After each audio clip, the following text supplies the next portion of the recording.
প্রচন্ড আসলে বোমার আওয়াজটা শোনা যাচ্ছে। প্রচুর পরিমাণে আওয়াজ, আমরা বাসায় থাকতে পারতেছিলাম না।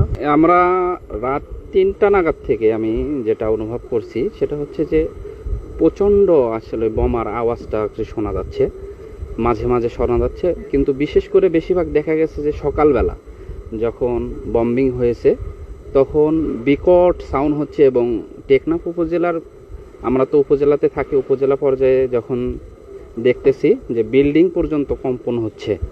তো আমরা এখন আসলাম যে বিকালবেলা একটু দেখে আসি যে আসলে হচ্ছে কিনা, কেমন কি চলছে। তো আসার পথেও দেখলাম যে এখন বম্বিং হচ্ছে, মাঝে মাঝে থেমে থেমে কালো ধোঁয়াগুলো দেখা যাচ্ছে এখনো।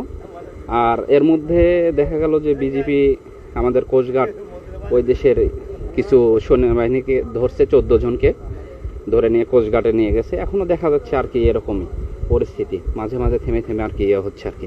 6000 mAh battery, one and only Power Master Next G N73।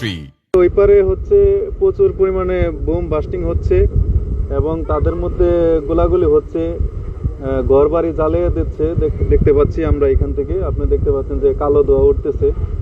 তো গত রাত 2টা থেকে শুরু হয়েছে আমার মনে হয়, এবং প্রচুর পরিমাণে আওয়াজ, আমরা বাসায় থাকতে পারতেছিলাম না।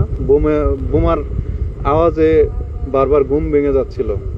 তো এরকম পর্যায়ে সকাল থেকে এবং রাত থেকে যেভাবে কন্টিনিউ চলতেছিল, আমি বিকালবেলা আসছি, আসার পরে দেখলাম যে এখনো যুদ্ধ চলমান রয়েছে। এই মুহূর্তে কিছুক্ষণ আগে আমাদের বিজিবি, আমাদের কোস্টগার্ড, ওখানে ওদের যুদ্ধরত অবস্থায় যে সৈনিকরা ছিল তারা আমাদের দেশে সীমানা অতিক্রম করে আসছিল।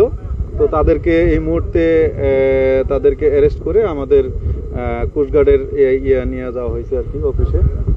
তো আমি সকাল থেকেই বোমার আওয়াজ শুনতেছিলাম। তো এই মুহূর্তে আমি যেটা দেখলাম যে বারবার বোম ব্লাস্টিং হওয়ার পরে কালা ধোঁয়ায় মেঘ আচ্ছাদিত হয়ে আছে।